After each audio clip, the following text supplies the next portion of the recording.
Kingmakers IAS Academy for UPSC and TNPSC admissions. Call 9442272273. தமிழகத்தின் 34வது சட்டம் ஒழுங்கு டிஜிபியாக மகேஷ்குமார் அகர்வால் பொறுப்பேற்று வருகிறார். அந்த காட்சிகளை பார்க்கலாம்.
இது பற்றிய மேலும் விவரங்களை எமது செய்தியாளர் சாலமன் வழங்கிட கேட்கலாம். சாலமன், டிஜிபி மகேஷ்குமார் அகர்வால் இவருடைய பின்னணி என்னவாக இருக்கிறது? இதற்கு முன்னாடி என்னென்ன முக்கிய பொறுப்புகள்ல இருந்திருக்காரு? மேலும் இந்த நிகழ்வுல யாரெல்லாம் இருக்காங்க? தமிழகத்தோட 34வது சட்டம் ஒழுங்கு டிஜிபியாக மகேஷ்குமார் அகர்வால் தற்போது பொறுப்பேற்றுக் கொண்டார். குறிப்பாக டிஜிபி அலுவலகத்தில் இருக்கக்கூடிய அந்த டிஜிபிக்கான அறைக்கு சென்று அவர் கோப்புகள்ல கையெழுத்திட்டு டிஜிபியாக பொறுப்பேற்றுக் கொண்டார். முன்னதாக அவருக்கு டிஜிபி அலுவலக வாயில்ல அவருக்கு காவல்துறை அணிவகுப்பு மரியாதையானது செலுத்தப்பட்டிருந்தது. இந்த பொறுப்பேற்றுக் கொள்ளும் போது அவருடன் பல்வேறு முக்கிய காவல்துறை அதிகாரிகள் அவருடன் இருந்தனர். குறிப்பாக சட்டம் ஒழுங்கு ஏடிஜிபியான அன்பு, அதே போன்று உளவுத்துறை ஐஜி அஸ்ராகருக்கு, சென்னை காவல் ஆணையர் அமல்ராஜ், அதே போன்று பல்வேறு உயர் காவல்துறை அதிகாரிகள் புதிய டிஜிபியாக பொறுப்பேற்றுக் கொண்ட மகேஷ்குமார் அகர்வாலுக்கு பூங்கொத்து கொடுத்து அவருக்கு வாழ்த்துக்களை தெரிவித்தனர். பின்னர் அவர் கீழே இருக்கக்கூடிய அந்த வீர வணக்க நாள், அதாவது காவல்துறைக்கான வீர வணக்க நாளை வைக்கக்கூடிய அந்த சின்னத்திற்கு புதிதாக பொறுப்பேற்றுக் கொண்ட மகேஷ்குமார் அகர்வால் அவர் மரியாதை செலுத்த இருக்கிறார்.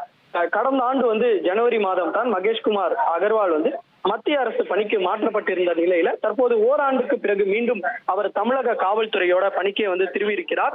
கடந்த 9 மாதங்களுக்கு மேலாக தமிழக காவல்துறையோட முழு நேர டிஜிபியாக நியமிக்கப்படாத நிலையில தற்போது தான் முழு நேர டிஜிபியாக மகேஷ்குமார் அகர்வாலை நியமித்திருக்கிறது.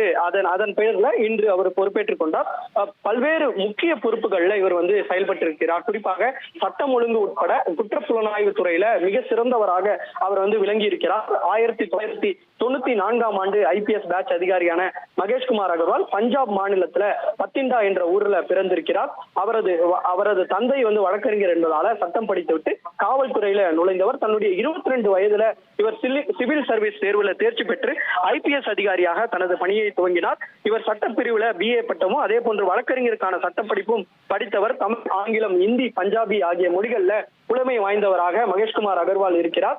தேனியில இளம் எஸ்பியாக பணியை தொடங்கிய மகேஷ்குமார் அகர்வால் பின்னர் சென்னை பூக்கடை காவல்துறை துணை ஆணையராக 3 ஆண்டுகளாக அவர் பணிபுரிந்தவர். அதன் பின்னர் சென்னை போக்குவரத்து காவல்துறை துணை ஆணையராகவும் அதே போன்று தூத்துக்குடி மாவட்ட போலீஸ் SP போன்ற முக்கிய பதவிகளை அவர் வகித்திருக்கிறார். பின்னர் அயல் பணியாக சண்டிகர் நகர்ல CBIல அவர் 7 ஆண்டுகள் பணிபுரிந்திருக்கிறார்.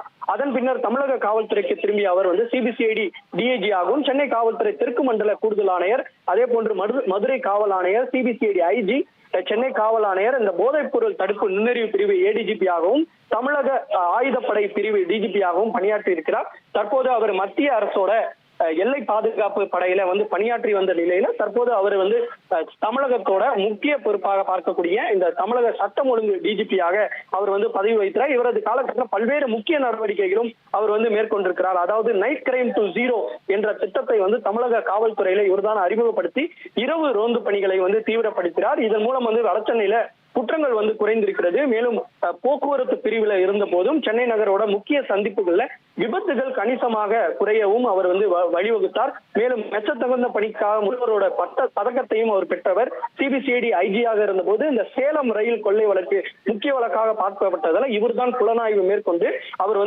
குற்றவாளிகளை உடனடியாக கைது செய்தார். மேலும் ADGP-யாக பதவி உயர்வு ஆபரேஷன் பிரிவுல பணியமர்த்தப்பட்டார். பின்னர் பல்வேறு கொரோனா காலகட்டத்திலும் இவர் முக்கிய நடவடிக்கையாக மேற்கொண்டு பல்வேறு குற்றங்களை குறைத்தார். மேலும் 3 தீவிரவாதிகள் கைது செய்த வழக்கு, அதை இந்து தலைவர்கள் படுகொலை செய்த வழக்கு, திருச்சேரியோட பெண் பொறியாளர் கொலை வழக்கு என இவர்தான் புலனாய்வு மேற்கொண்டு பல முக்கிய வழக்குகளை கையாண்டு மிக சிறப்பாக செயல்பட்டு குற்றவாளிகளை கைது செய்தார். தற்போது மிகுந்த அனுபவம் கொண்ட இந்த DGP மகேஷ்குமார் அகர்வால் தற்போது நியமிக்கப்பட்டிருக்கிறார்.